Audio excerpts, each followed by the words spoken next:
Welcome to Business First Africa, coming to you from the Namibia-EU Business Forum, an opportunity for Europe and Namibia to discover the possibilities in investment in multiple sectors.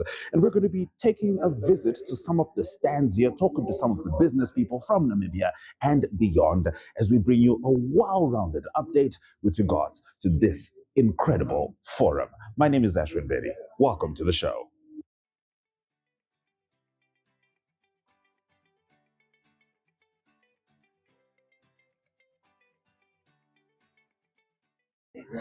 I am now joined by Mr. Jackson Karipo, a creative artist who is right here at the Namibia-EU Business Forum, because as you know, the creative industry is not a micro industry, it is a macro industry, and we're always excited about everyone participating in it.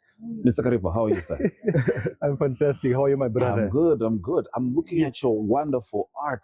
It is incredible. I'm seeing abstract pieces. I'm seeing symmetrical pieces.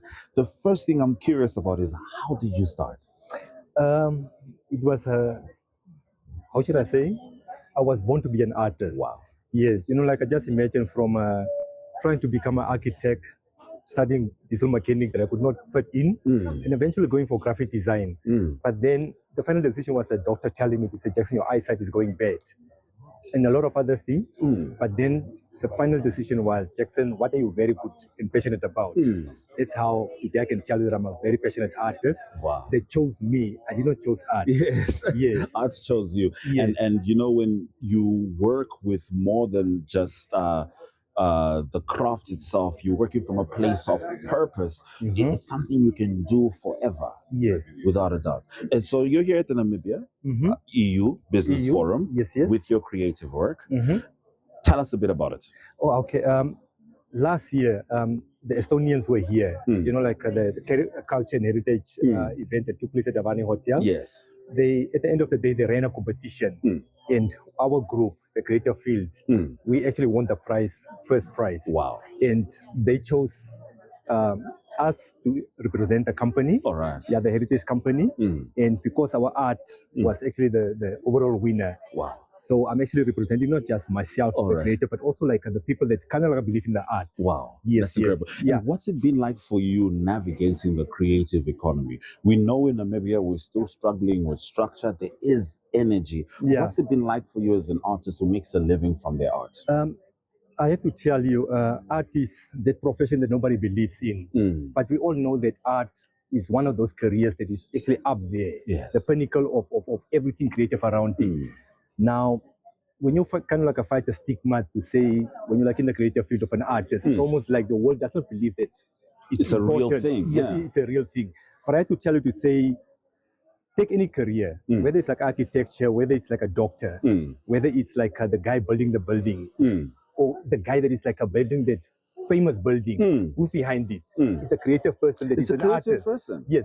You see, like I just imagine, even like with today's health sector, like the best doctors, they could not really just focus on the academics. No. But like the hand material that they're using, the equipment, who designed it? The artist. The artist, exactly. Wow. So art plays a pinnacle role to say, whatever you are, whatever creative field you are, you're playing a very important role. So now, yes. Now for me, being this, like I just imagine, I'm kind of like, I call myself to say I'm like a dead guy in real estate. What does that mean? Explain that. Yes, real estate, like I think when I was in school, like the basic things was like food, clothing, and the house that you stay in. Yes. Now just imagine how many houses are all over the world, how many houses are all over Namibia. Now in every house, there's this piece that needs Jackson in it. Yes. I love it. I love it. I love it. Before we wrap this up, please tell me at least about one of your artworks, whichever one you can lift to the screen. Okay, because we're like the EU, we're talking about business. Can I talk a little bit about that guy? Okay, tell us about that guy. We'll overlay him, no problem. Okay. Tell us. Now that guy, it's like the guy that we see each and every day. The guy that is like selling eggs. Like hustling to make money. Yes. That person is actually a personal friend. He comes to my studio, always thirsty because he's walking around. And I had to buy a lot of eggs from him in order for me to ask him to say, no, just post sit a little bit of my chair Yes. so I can take a picture. Yes. But I never told you that I was going to create an art piece out of it. Wow. But if I can tell you, it's actually that guy that is selling eggs in Katutura. Wow. But as an artist, I took that picture, put some chickens in it. Wow. The cock and the hen, put a bicycle in it because, he stays like a deep in Katutura. Yes. And most of his customers are like those guys in Kleine Cooper. Wow. A little bit going to over the hills. Over the hills, going to Rehoboth. Yes. Now, when you call him to come and deliver eggs, yes. What does he do? He gets on his bicycle and go deliver, like the pizza guys. Art. And when he comes back, it's very dark. That picture actually have like a picture of like the paraffin lamp. Yes. That we as kids used to, like light our environment before the solar system was yes, there. Indeed. Now, that light is actually the one that is making like a visible at night. My incredible. Yeah. That is so No. That is what the creative person just took out of one tiny little picture that he took. Expanded the entire world. Yes. And that's what, Nina Simone would say, artists have a responsibility to be a reflection of the times of their society. Yes, and I feel like that's what you're doing here. Thank you very much, Jackson. I've been talking to Mr. Jackson Karipo, an incredible creative artist. Yes. And if I'm to sum up our conversation, it's this. Art isn't just decoration, it is material. It's material, very important, of utmost importance, if I can say. Of utmost importance. Yes. If you look at our program, like our theme is very much unpacking the AFCFTA and what it entails for African entrepreneurs and what it means for a smaller guy like an SME. I love it. So it's not just about Namibia, it's about connecting Africans in a borderless manner, if you will, without a doubt. And of course, whilst, making sure all regulations are followed. Yeah. But you spoke about the expo. There's an expo coming through very soon. Tell us about that. So the Invest in Africa platform is an annual platform. In previous years, we called it Discover Namibia. So this is basically a platform where all the investment talks happen, trade connections are made across the continent. So we invite African entrepreneurs, policymakers, business leaders from Nigeria, South Africa, Ghana, the rest of Africa, SADC especially, to just come together on the platform and then establish business linkages, collaboration, and then networks. When is it? Where is it going to be happening? Taking place on the 28th to the 30th of May in Swakopmund. All right, Swakopmund, what a lovely place to be. Please come through, Zambians, Zimbabweans. We know you love the beach in Namibia. Come through and let's do business as well. Any word to potential investors, to people who would want to come and showcase their businesses? Anything you'd like to say to them before we wrap up? I mean, it's an open invitation. Everybody is invited.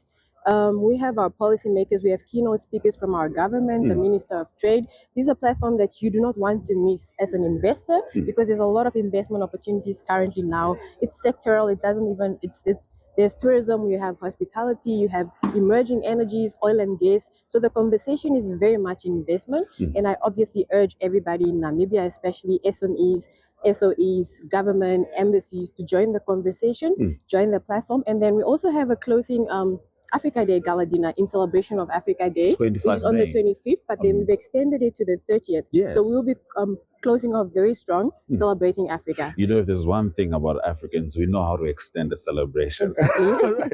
So that has been Twahaf, and she's been talking to us about the Africa Continental Invest in Africa Trade Expo and Conference. Yes. And the leadership?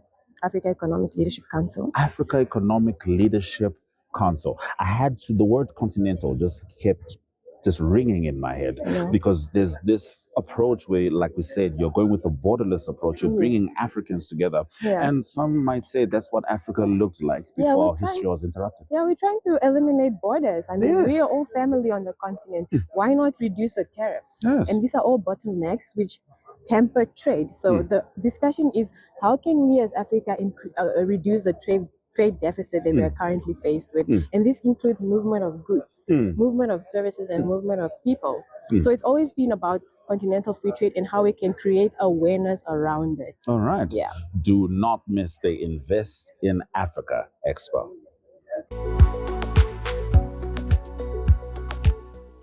As we said, we are right here at the Namibia-EU Business Forum. And now it's time to talk about food. Hi, how are you? I'm great. How are you? I'm all right. Could you please introduce yourself to the audience? My name is Elizabeth Pumatini. I am a nutritionist working for the Nutrition and Food Security Alliance of Namibia, All right. also known as NAFSAN. NAFSAN. Tell us a bit about NAFSAN. So NAFSAN is a civil society platform or organization, therefore an umbrella body, not an implementing body, with over 30 members. This includes non-governmental organizations, government agencies, and as well as private sectors such as Namibians or Nam dairies, all working together, coordinating efforts to improving nutrition and food security in Namibia. My goodness. And what are some of the initiatives you have? So we have three main functions that we do at NAFSAN. One, which is advocating for improved policies. It could be like sugar tax. We all know non-communicable diseases are rising in Namibia. So we are advocating for sugar to be taxed because it has been subsidized and sugar-sweetened beverages. And then the other is developing educational material, which you have seen on our table. Brilliant. This is all material that has been curated by NAFSAN, usually offered during Nutrition for Health trainings to organization, companies, any workplace that requires or that wants to hear of nutrition. And then the last but not least is the coordinating efforts, like I've mentioned, between the government agencies and the organization, making sure we are not working in silos, but working together towards one goal. Yeah. So you are actually invested in creating a healthier Namibia. Definitely. My goodness, because we usually look at the big things, smoking, drinking, but the sugar is always there. And the thing is, with us, we're not just concentrating on one type of malnutrition. With malnutrition, there's three different types of malnutrition, and we try to focus on all three. We're focusing on underweight, undernutrition, which could be the stunting rates. I don't know if you have seen, but the stunting rates in Namibia has increased. That means 1 in every 3rd child is stunted, and that is because of a long period of malnutrition. And not just that, the sugar tax comes to now the overnutrition, which is one of the contributing factors of the lifestyle disease that we see now, the diabetes, the high blood pressure, the cholesterol. So we try to educate on all and not leaving one out. My goodness. And you've got these materials. Do you visit schools? Like I've said before, we're not really on ground level. On ground because you're broader. Yes, we are broader. However, we do have members that work on ground level, and most of the trainings have been given to those people that are working on ground level that usually exceed to more people outside. Within our last project, we managed to train at least 500 facilitators. Wow. Which reached to 50,000 Namibian people. My goodness, that's an amazing feat, and a lot of emphasis has been put on getting fit, but we always forget what we consume is such a huge part of being healthy. Yes, that's incredible. And how can we find NAFSAN? NAFSAN is available online. Our website is www.nafsan.org. We're also on Instagram, LinkedIn, Facebook, all social media platforms. Everywhere. Wherever you can find sugar, you can find NAFSAN with the right message. Definitely. All right. Okay, so Elizabeth, one last word to our audience. I'd like to emphasize that I know that we believe that eating junk food is unhealthy, but it's about how we take it in. So it's not what we eat that makes it unhealthy, but how many times we consume it or how many times we take it in all the time that makes it unhealthy. So once in a while is not bad. Once in a while is not bad. Thank you very much, Elizabeth. Thank you.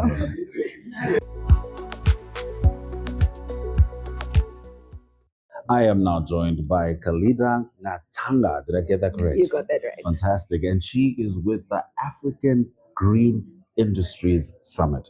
You said buzzwords which are very popular at the Namibia-EU Forum. African industries, green. Tell us all what you're about. So what the Africa Green Industry Summit is, it's a platform that brings the government, private sector, investors, and development partners to accelerate Africa's green industrialization. I like that you said accelerate, because you have to acknowledge that work has been getting done, and arguably Namibia is one of the leaders in making sure that we readjust to green energy. How important do you feel this summit is? It's extremely important because not only does the summit focus on environmental sustainability, but economic transformation as well. So it's very broad. We're not only focused on renewables, it's critical minerals, we have renewables, agricultural sustainability, everything on the green value chain, that's where it's at. So the summit, not only for Namibia, but for Africa, at large, it's very important that you be there. I love this because, we were talking to another entity where they've got their Invest in Africa Expo, which is also going to be happening there. I like this borderless approach. Yes. When did things finally click for us with regards to industries in Africa? Because right now, as we're heading into new industries, there's a whole lot more unity. Do you get the same feeling? Yeah, there is a lot more unity because you can't drive something alone. You definitely need partners. You need people to work together to move forward and accelerate Africa because the renewables are there. We have more than enough sun, more than enough wind. So why not let that benefit Africa? Do you know the last person I heard say that? I was emceeing the Journalism Awards, and I had to sit with the guest keynote speaker, and he just happened to be talking about green energy, and he was actually saying that Namibia is further than most people expect. His name is the late Dr. Hage Jigengo. And so it's nice to see this kind of alignment, to know that this is not just something that has been haphazard. When 9 to 10 September, Soccer Month. I love that all the information is there. That is brilliant. Is this the first of its kind? It's the first of its kind. Okay. It's the first of its kind. We did come from we had the past 2 years, we had the Global Hydrogen Summit, Okay. Which won't be taking place this year. Okay. However, we saw that if that doesn't take place, there is a gap. Yes. There's definitely a gap. So then we have the Africa Green Industry Summit taking place again from the 9th to the 10th of September. It's going to be awesome. It's going to be amazing. Yes. So after you go to CST Expo, 2 to 4 September, you get a little bit of a break, you drink some water, you fuel up, and then you make your way to Swakopmund for the African Green Industries Summit. Yes. Who are you expecting there? We've earmarked about 600 delegates. Wow. Yes, so that includes your ministers, overall delegates, and people in the industry as well. We've also seen that the youth needs to be represented. So we've also, through inclusion partner that we will still announce, we've earmarked about 100 youth. Wow. That should be taking place because youth, we are the future. Yes. We are the future, so why not equip the youth to do better? We are the future and the future is green. 100%. Thank you very much. Thank you so much, Ashwyn. All right, so we will see you at the African Green Industry Summit in Swakopmund.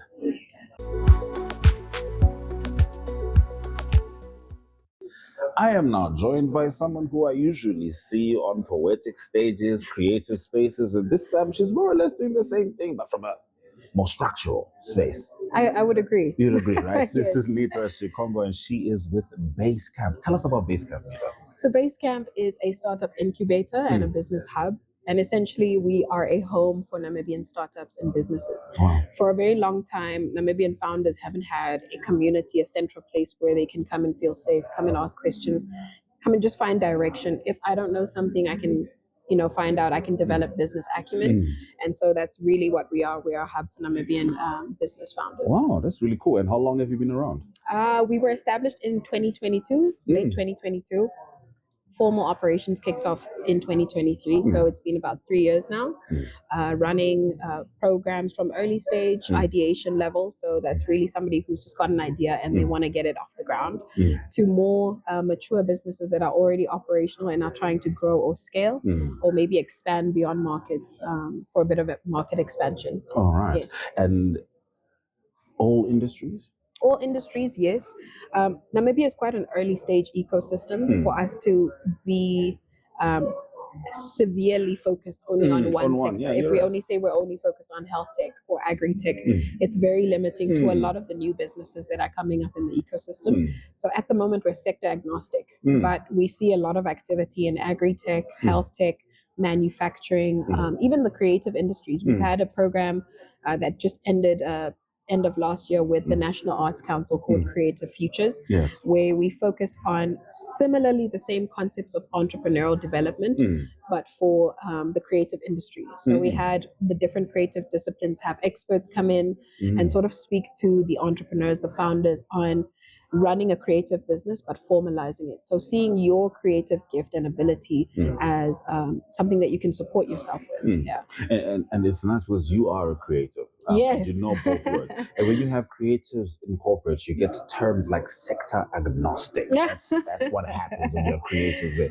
What's it been like? I just want to zone in more on the creatives. What's it been like working with creators, helping them create some structure, helping them, create pitches? What's it been like working with them, particularly because we usually find ourselves in informal spaces. Correct. We usually find ourselves on the outskirts of the main economy when the creative economy really is important. So what's it been like working personally with creators? I want to say it's been very eye-opening, particularly because I'm a creative as well. And I want to say that I'm privileged to have a lot of access to this knowledge already, but we're quite hard on creative entrepreneurs, assuming that they already have business acumen. They already know how to structure a business and how to run it. They don't. This is somebody who has a gift in a particular discipline and they're brilliant at it and they're passionate about it, but they might not know how to structure a team around growing a business. They might not know how to manage their finances because they don't have that background, or how to market and sell their product. So it's been a bit of a learning curve because you kind of apply what we do for the general ecosystem to a very niche group. Yes. And there were a lot of lessons learned from the first program. We're running a second edition with the Directorate of Arts, having learned that there's certain ways we can articulate information to be better received by a creative entrepreneurial audience, or there's certain information that can be condensed and maybe layman's, for lack of a better word, so that made more accessible, so that they can still benefit same as anybody else who's attending one of our more generic programs. But it was so refreshing to see that we reached all 14 regions. Wow. And at the end of the program, even the entrepreneurs that didn't get funding were like, I'm in such a better place than I was when I first joined the program. I know that I'm moving forward with structure. And this is also information because it's made so accessible that I could pass them to somebody else, even if they weren't in the program. Yes. So I think that was quite really fulfilling. Cool. So in short, the message is, before you climb the corporate mountain, start at base camp. 100%. Thank you. Camp. Yes, thank Where you. can people find base camp, as you said? We are a remote-based team, so primarily focused and set up here in Windhoek, because most of our programs are virtual, if not hybrid. But they can find us on all social media platforms at Basecamp Hub, and that's where you can get all information. Our email addresses are on there, and they can reach out with any inquiries. And also see any of our current running programs. The most current is the Agripreneur Innovation Challenge in partnership with UNIDO, the Capricorn Foundation, and the Network for Global Innovation from the United States. Wow. So it's an agripreneurial challenge that's really inviting farmers, innovators. You don't even need to be agri-facing specifically, but just to create present a solution or a venture across the agripreneurial value chain that can be scaled not only in Namibia, but across the SADC region. And there's a great cash prize for the top 3 ideas. Don't forget the cash prize. Thank you very much, Rita. Thank you, Ash. All right. Appreciate you. Make sure you find at Basecamp Hub. That's correct. At Basecamp Hub.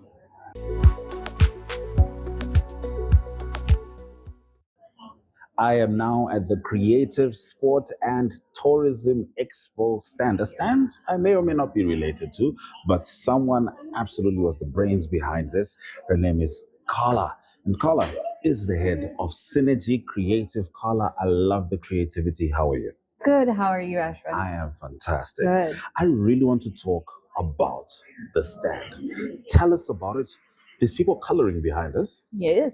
Isn't that fun? It's interesting. Yes. So anyone could come. Anyone can come color in. The idea behind the stand was to really create an immersive experience, combining all 3 sectors that we're focusing on, that being creative, sport, and tourism, right? Yeah. So the idea behind it was to have each panel, each wall that we have, to be immersive and engaging. Yeah, right. So our first wall being our sport wall, the idea was to have our 3 podiums, where that becomes our selfie wall. You're either first, second, or last. And at CSC, everyone's always first. Our second wall is our creative wall. That is our doodle wall. You can come and be meditative and be creative and just enjoy coloring in. It becomes this group project for the entire EU. Wow. And our third wall, being our tourism wall, is where we have the VR Oh, experience. that's what she's doing right That is what she's doing now. over All right, there. okay. So I'm thinking walking around in Sossus Vlei somewhere, Wow. fully immersed in this experience. And we really wanted to focus on engaging with our European partners. Yes. Should they've not been at Sossus Vlei, they can now go there. All right. Yeah. So this feels like a microcosm of the Yes. expo itself, that it's going to be immersive, it's going to be adventurous, it's going to be creative, obviously, sport and tourism. Yes. How important is it that these three industries are coming together? Very important. We really need to put more emphasis on industries that, like you mentioned, are more kind of seen as in a micro sense, and we really need to push it in a macro sense. I mean, really to boost the Namibian economy and create jobs. These are such important sectors to offer that to the youth, to the whole of Namibia. Yes. And by promoting these, we can really do that. We can really create a better Namibia by not enforcing, that's the wrong word, by promoting and involving Yes. people in these sectors. All right. So we're really focused on that and really passionate about it. I can tell. And speaking of promoting and evolving, you have these CST shirts, absolutely brilliant. Just, I love the logo. I love it. And you had a lot to do with the logo, I imagine, as well. I did. So initially the brief came on the table and we started brainstorming. And from that, we kind of realized we cannot remove the human from anything we do. And therefore, we created this icon, which we internally refer to as the money key. That's constantly moving, that's constantly evolving, like CST is as well. Brilliant, brilliant. So that's the CST Expo stand. Make sure you don't miss it. 2 to 4 September. Namibia is a land of movement, with waves that never stop reaching forward. Here, adventure is not something we search for.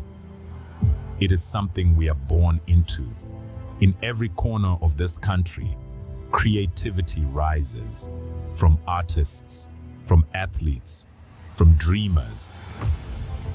And when the world comes to explore Namibia, they discover something extraordinary. Because when sport moves people, creativity moves ideas, and tourism moves the world toward us. Something powerful happens. A platform where movement meets imagination, where industries connect, where opportunity grows, where Namibia's next chapter begins. Welcome to the Creative Sport Tourism Expo.